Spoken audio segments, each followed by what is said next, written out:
तमिलनाडु के वजीर आला जोसेफ विजय ने खत्ते एतमाद का वोट हासिल कर लिया है। इस कार्रवाई के दौरान डीएमके ने जहां वॉकआउट किया, वहीं एआईएडीएमके में फूट देखी गई। टीवी की हुकूमत को 144 वोट हासिल हुए, जबकि मुखालिफत में सिर्फ 22 वोट पड़े। इससे यह वाज़ेह नजर आ रहा है कि एआईएडीएमके में जबरदस्त फूट हुई है। इससे पहले एआईएडीएमके ने कहा था कि वो टीवी की हुकूमत की मुखालिफत में वोट देगी, लेकिन पार्टी में ही फूट पड़ गई और टीवी की हुकूमत यहां पर इख्तिदार में बासानी से कामयाबी हासिल कर चुकी है और एतमाद का वोट भी हासिल कर लिया है। एतमाद को हासिल करने से पहले यहां पर जिस तरह से देखा जा रहा है कि डीएमके के अलावा दूसरी पार्टियों की तरफ से भी, यानी कि कांग्रेस, मुस्लिम लीग और दूसरी पार्टियों के लीडर से विजय ने मुलाकात की थी।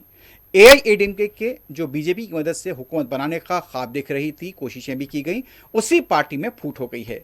षणमुगम ग्रुप अब पलानीस्वामी ग्रुप से खुद को अलग बता रहा है और इसमें बगावत हुई थी और इस सिलसिले में एक व्हिप जारी किया गया था पलानीस्वामी की तरफ से कि सभी लोग यहां पर जितने भी अरकान मुंतखब हुए हैं वो विजय की पार्टी के खिलाफ और हुकूमत के खिलाफ वोट देंगे। लेकिन अमलन इस पार्टी में फूट पड़ गई है और जो खबरें मिल रही हैं कि यहां पर कई ऐसे लीडर्स थे जो कि अहम लीडर्स बताए जा रहे हैं एआईएडीएम के, जिनमें षणमुगम शामिल हैं। उनका ग्रुप बिल्कुल पलानीस्वामी के ग्रुप से अलग हो गया है।